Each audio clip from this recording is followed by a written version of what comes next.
Hello and welcome to Scottish Food Show.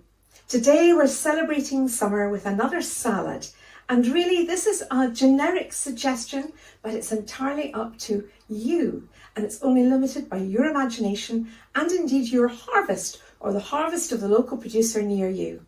So we're using what I have found within about 5 miles of the doorstep.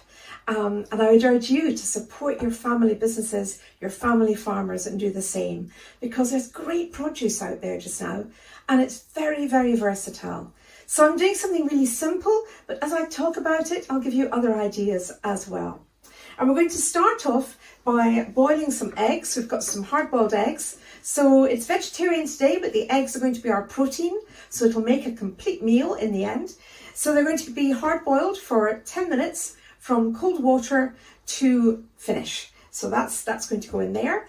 And then in this pan, we've got some lovely new potatoes, and I'm going to cook them, but I'm going to cook them the Nordic way with lots of dill. So put the dill in the pan and let it cook with that. So the dill will get all soggy, but it'll really infuse the new potatoes and it makes them absolutely delicious for a salad.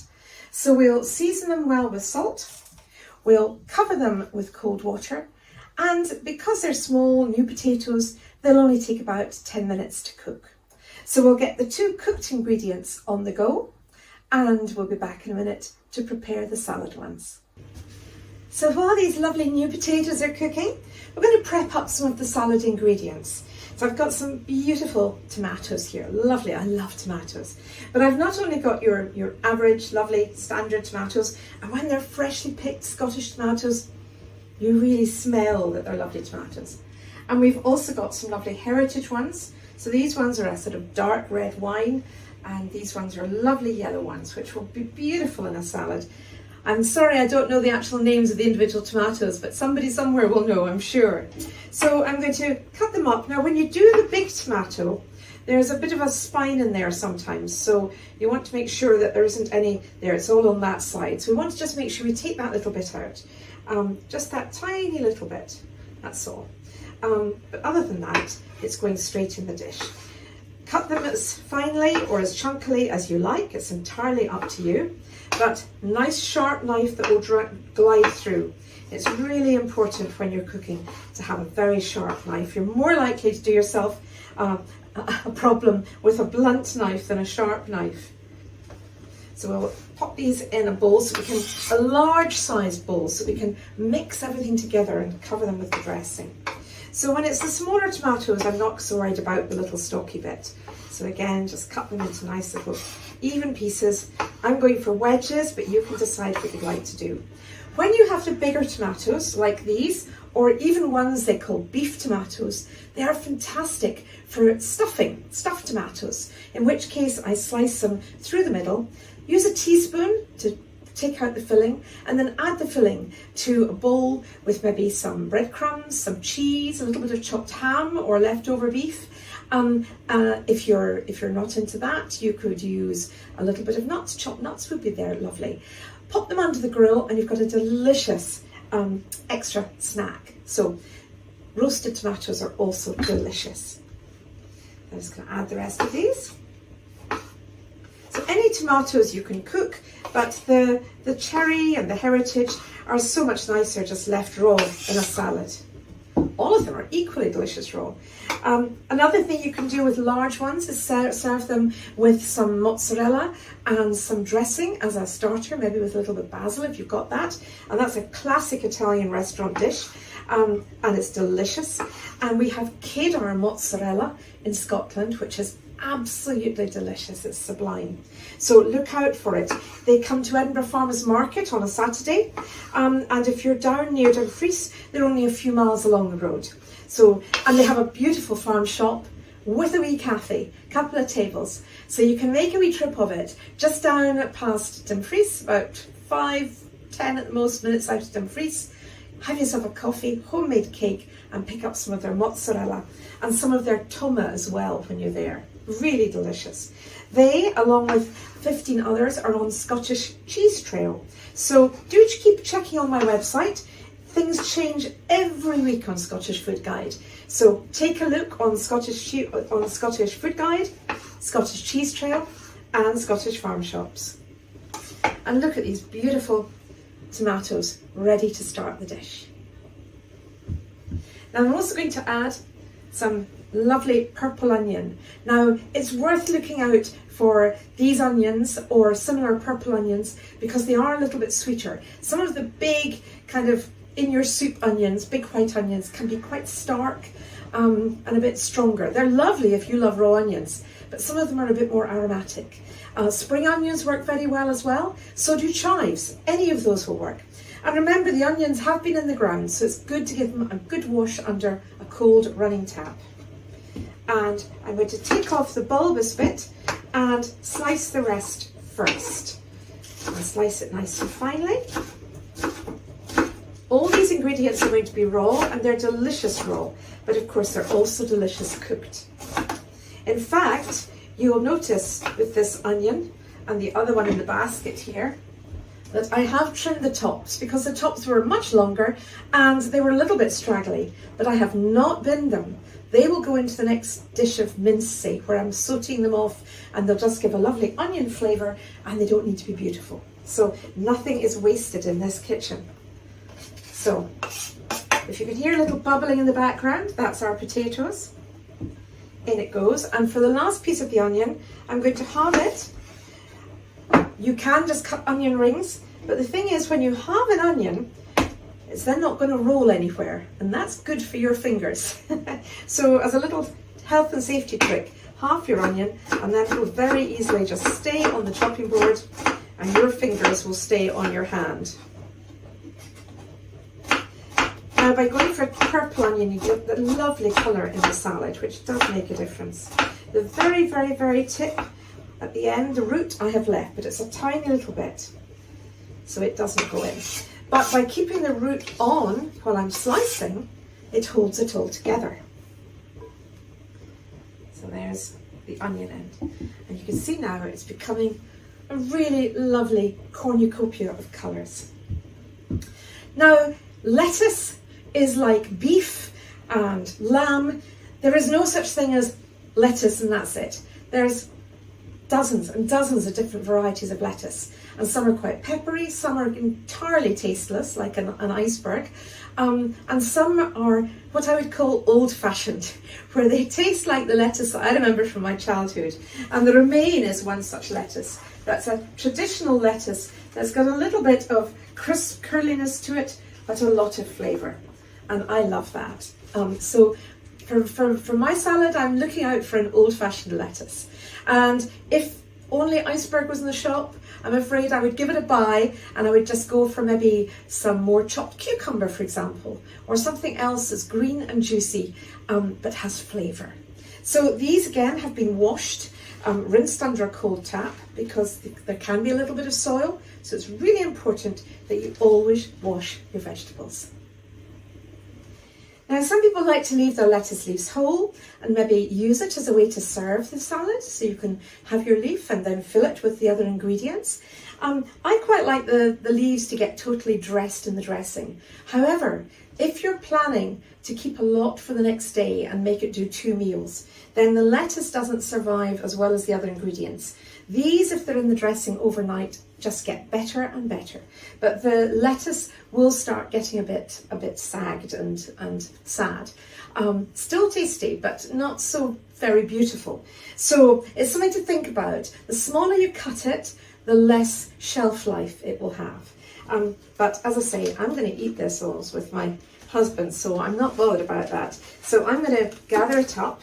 It's been rinsed under a cold running tap, and I'm just going to cut it up so that everything is lovely bite size in the salad bowl. I took off the very outer leaves, and perfect if you have a rabbit at home, otherwise it's the compost. And in goes the lettuce. So that was about half a romaine that I had there. And as I say, you want to have a decent sized bowl so you can move things around. There we are. Now, the next ingredient, the next vegetable that I found when I went to the farm shop, Scottish Food Guide has lovely farm shops as well. We have Craigie's, we have our Dross, Kedar I've already mentioned, Gloagburn up in Perthshire, our Darden over on the west. Some of the cheesemakers also have farm shops like Isle of Mull on Mull, Brand Family Farm with their own pork and mutton as well as the farm shop. And even the lovely Macbeth's the butcher has got a beautiful little hut at his home on the farm with a little farm shop. Now, I will have missed a few. There's Hardy's Mill Farm Shop in Berwickshire. Do have a look at Scottish farm shops on Scottish Food Guide and you will find the ones that are closest to you. Do support them because they're terrific and they're well worth looking after and supporting. And a lot of them have got a specialist, like for example, although they support everybody else's produce, our Dross is known for its beef, Craigie's is known for its berries, etc. Brand for their pork, and just have a roam on the website, let your fingers do the walking and then decide where you're going to go for an outing.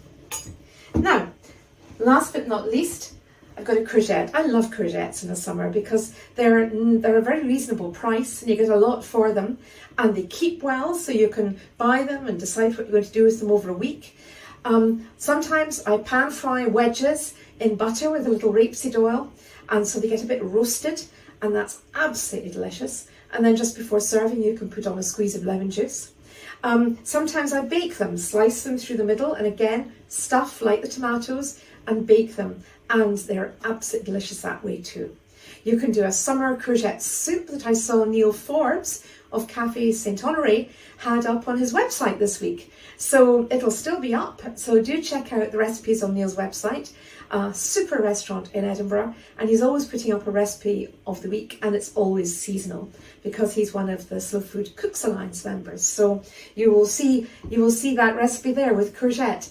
And he's just won the Sustainable Chef of the Year at the Rare Breed Survival Trust Awards for sustainable producers and chefs. So congratulations to Neil. Time at Erical won the Deli and Retail Shop Award as well. So that's another place where you can go and buy cheeses that are on Scottish Cheese Trail and lovely produce. So you'll find them all on Scottish Food Guide. You need to go and have a look if you haven't looked for a few weeks. So I'm not going to use all this, there's a lot of courgette here, but I'm going to use about a third of it and I'll do something delicious with the rest for another meal. And I'm going to use the coarse side of the grater. And you can eat this raw. It's delicious raw. It's a lovely salad ingredient with lots of vitamins. So it's another thing that's lovely raw or cooked. You've maybe seen in magazines or maybe cooked yourself courgette flowers. They're a beautiful yellow flower, which is there before the courgette forms. And chefs stuff them and deep fry them in batter, and they're absolutely delicious as well. But it's generally too late for the flowers now. So on the coarse grater, it grates very quickly because it's not a hard, it's not like trying to make a turnip lantern, it's very soft. And you'll notice that I've kept this on, so I've got a little handle at the end, so I don't grate my fingers. And this will also absorb the dressing and be delicious. And something else for the compost. I've got a little mug here to stick my compost in. Now, this is very juicy and delicious. I don't have the right gizmo, but I had a meal at Henderson's, which is the vegetarian restaurant in Edinburgh, and they had courgette spaghetti. So if you've got the right kind of mandolin that can make lots of long strings like tagliatelle or spaghetti, you can also use courgette instead of pasta. And it only takes moments to boil, and then you can add a lovely sauce. And it was really delicious. Maybe you've all had that, but I hadn't had that before. So there is our courgette going in there. And that will get added into the mix. It's a lovely, colourful, refreshing, vitamin-packed salad. Just what you need on a warm day. Now, we're going to be adding eggs and we're going to be adding the potatoes to this, but we need a dressing to pull it all together. So what we've got here is some rapeseed oil. Now, if you love your olive oil and you've got a good supplier, it's not banned, but it's lovely to support one of our local rapeseed oils when I can, and they're delicious. Supernature is one, Summer Harvest is another. Supernature is in Midlothian, Summer Harvest is in Perthshire. And I'm going to generously season with some herb salt. I like adding herbs to my salt. There's some fantastic salt producers on Scottish Food Guide. Blackthorn, East Neuk, Isle of Skye. Fantastic local sea salts. But I like adding some herbs and keeping it beside the cooker. And this is marjoram that I dried last year, and that keeps the whole year, so I'll be drying it again. But at the moment, we've got the fresh. So this is the fresh marjoram. Really beautiful. Lovely flowers. And we're going to add some of these. The flowers are edible as well. So when I'm drying these, in probably about 2 or 3 weeks, I'll pick a big bunch and dry some. I hang them up, usually attach them to a curtain rail, or you can spread them out on a tray in the sunshine if you've got a really sunny window, and they'll dry in just a few days. And then all you need to do, these also have been rinsed in running water, all you need to do is strip off the leaves, as I'm doing now, to add to the salad. And these will strip off very easily, and they're fantastic in all sorts of dishes all year round. So I'm adding those straight into the salad, and I'm adding some into the dressing as well, just to get it started in the dressing. And the flowers are edible too, they're lovely. And this is dill, beautiful. The dill flowers are called dill crowns. And so we've got some lovely dill crowns here. Remember, dill has gone into the soup already. So we're going to chop some of this dill into the, I'm going to find some more with leaves on it. Here's some leaves. I'm going to add some of this lovely dill to the dressing as well, like so. And the crowns will make beautiful decorations, and they're lovely, as I say, cooked. I use the crowns a lot when cooking fish and when cooking the potatoes, so it's really lovely. Now we've added in some salt. We're going to add in a teaspoon of whole grain mustard into that oil. And we're going to add a teaspoon of honey. Now this honey, you may see, is very, very dark. And this is so delicious and spicy. A little bit pricey as well as spicy, but wow, it's delicious. And it's from the Isle of Colonsay, where they have colonies of very rare native black bees. So this is on Slow Food International Ark of Taste, because on the mainland the bees interbreed. So you need an island if you're going to have the rare indigenous bee population. So this is from the Isle of Colonsay. I'm going to add a spoonful of this to the dressing as well. Pop that in. I'm not going to waste one bit. It's quite strong and delicious, really delicious. And I'm going to add lots of black pepper. And I'm also going to add some vinegar. Now, some people, you might choose to add lemon juice sometimes, which is fine. You might add a little dash of balsamic, which is much stronger, but not add too much of it. I've got some apple cider vinegar here, and I like to put about 4 parts oil to 1 part vinegar. So there's not as much vinegar as there is oil. But again, you can decide what you like to do. But that's round about what I would do. And then this is going to get whisked up together. Get anything off the spoon there, and you whisk it up. Now, even better than whisking it like this with a fork is to stick it in a jam jar. And we're going to do that before we pour it over the salad. So the potatoes are boiled, and I've also peeled off that lovely papery new potato skin. You don't have to, it's still edible, but they look much more beautiful. So I took off those skins. When they were cooked, they just fall away, they scrape away. And I've transferred the dressing into a jam jar so you can give it a really good shake into an emulsion. And the first thing I'm going to do is pour some of it over the potatoes. Whenever you're dressing potatoes, do it when they're warm, and then it really absorbs the dressing and it's absolutely delicious. And then I'm also going to generously put some over the rest. Some of those herbs in there. So give them a good coating and they'll absorb a lot of that lovely emulsion because they're still warm. And the rest of it will also toss the salad leaves. Now, last but not least, we will add the potatoes and the egg to this beautiful dish with the courgettes, the purple onion, the romaine lettuce, the cherry tomatoes, all in there. And I'm going to pop the potatoes in as well.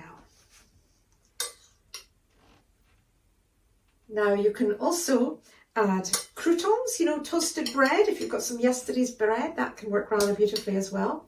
But I've just gone for these beautiful new potatoes because it's that time of year. Our other potatoes we're growing are in Victory. We're growing pink fir. The epicures we've eaten. And we've also got another one. What's the other one? Yep, we've definitely Golden Wonder. That's the other one. All from Andrew Ski, who is a great supplier of seed and ware potatoes, ware being ready for the table to cook. He's up at Ochterhouse, and you can also find him on the Scottish Food Guide website as well. So do check him out. He's doing some great bargains just now, and he also always says that if you plant now, you can be harvesting your own potatoes for the kitchen table at Christmas, which is rather a lovely idea as well. So this is just delicious.